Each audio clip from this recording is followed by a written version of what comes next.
মহাপ্লাবন দিচ্ছেন।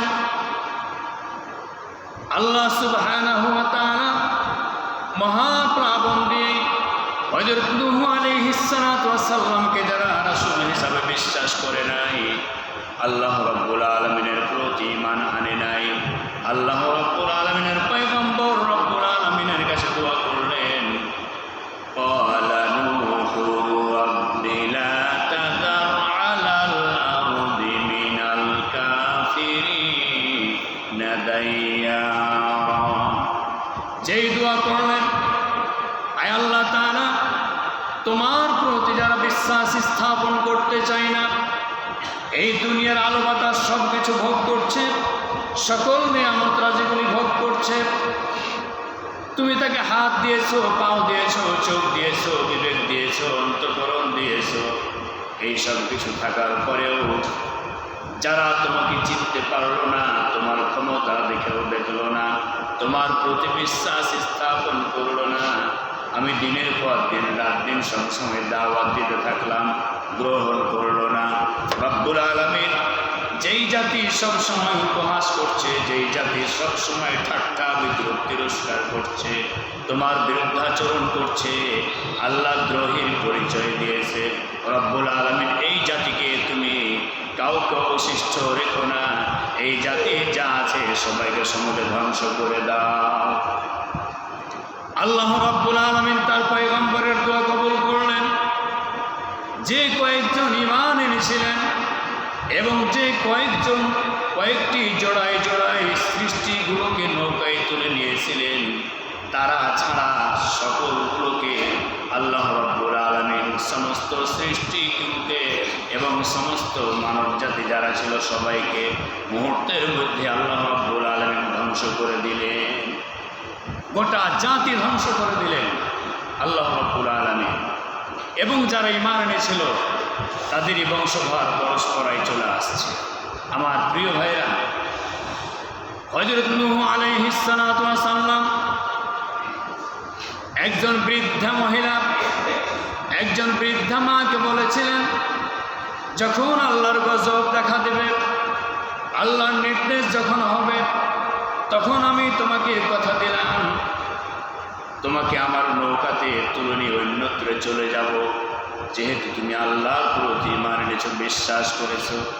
মহাপ্লাবন দেখা দিল। শয়তান হযরত নূহ আলাইহিস সালাতু ওয়াস সালামকে ওই বৃদ্ধা মহিলার কথা বলায় দিলেন। হযরত নূহ আলাইহিস সালাতু ওয়াস সালামের প্রতি যারা ঈমান এনেছিল সকলকে নিয়ে যখন তিনি তার কিস্তি থেকে অন্যত্রে রওনা দিলেন, যদি পাহাড়ে গিয়ে সেখানে কিস্তি থেমে গেল, আল্লাহ রাব্বুল আলামিনের নির্দেশ ক্রমে যখন নামার নির্দেশ হলো তখন নামলেন। হযরত নূহ আলাইহিস সালাতু ওয়াস সালাম 40 দিন পর্যন্ত মহাপ্লাবন থাকলো। তার সন্তান পানির মধ্যে নিমজ্জিত হয়ে ধ্বংস হলো। ওই সমস্ত কাফেরগুলি সবাই ধ্বংস হয়ে গেল, যাদের জন্য তিনি বদদুয়া করেছিলেন সবাই ধ্বংস হয়ে গেল। 40 দিন পরে যখন হযরত নূহ আলাইহিস সালাতু ওয়াস সালাম আল্লাহ তাআলার নির্দেশ ক্রমে সেই কিস্তি থেকে অবতরণ করছেন, তিনি অবতরণ করার পরে দেখতে পেলেন দূর থেকে একটি কুঁড়ে ঘর দেখতে পাওয়া যায়। সেই ঘরের কাছে গেলেন, বাইরের থেকে ডাক দিলেন, এই ঘরের মধ্যে কে রয়েছে? একজন বৃদ্ধা মহিলা বললেন, আমি হচ্ছি এই ঘরের মালিক, একজন বৃদ্ধা মহিলা, বিধবা মহিলা, আমার স্বামী নেই, কেউ নেই, আমি এক বৃদ্ধা মহিলা এই ঘরের মধ্যে রয়েছি। হযরত নূহ আলাইহিস সালাতু ওয়াস সালাম তিনি বললেন, এই মহাপ্লাবনের মধ্যে কেমন করে তুমি বাঁচতে পারলে? আল্লাহ রাব্বুল আলামিনের সেই ক্ষমতা বলে, শক্তি বলে আল্লাহ রাব্বুল আলামিন তিনি রক্ষা করেছিলেন। ওই বৃদ্ধা মহিলা বলতেছেন, নূহ, তুমি হচ্ছে এই জামানার পয়গম্বর, আমার মনে হয় বন্যা কবে হবে এই সংবাদটা তুমি আমাকে দিতে এসেছো। হযরত নূহ আলাইহিস সালাতু ওয়াস সালাম আল্লাহর দরবারে সিজদায় পড়ে গেলেন, বললেন, রব্বুল আলামিন, এত বড় মহাপ্লাবন মহাবন্যার মধ্যে 40 দিন পর্যন্ত কেমন করে একটা মানুষ বাঁচতে পারে?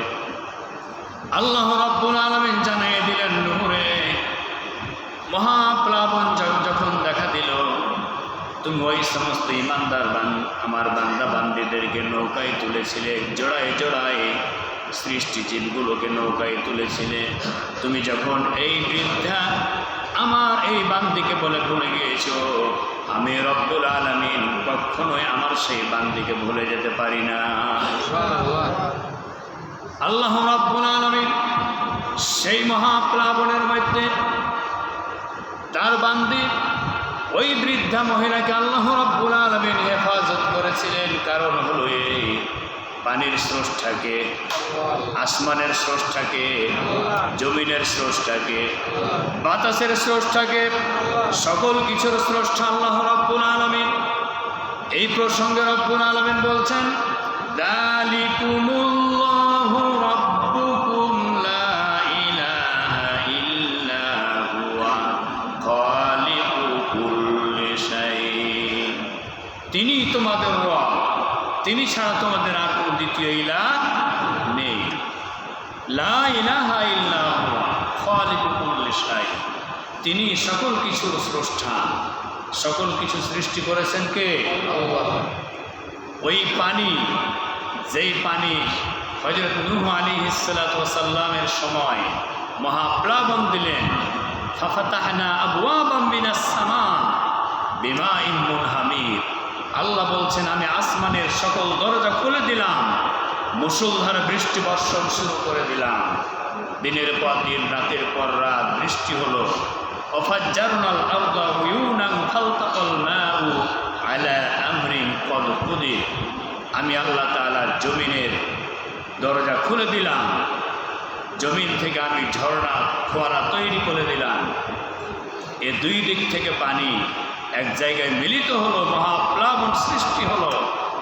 এই মহাপ্লাবন দিয়ে আমি ওই সমস্ত নাফরমান, বেঈমান, কাফের, মুশরিকদেরকে আমি আল্লাহ রাব্বুল আলামিন সমূলে দুনিয়ার থেকে ধ্বংস করে দিলাম। তাহলে সকল ক্ষমতা কার?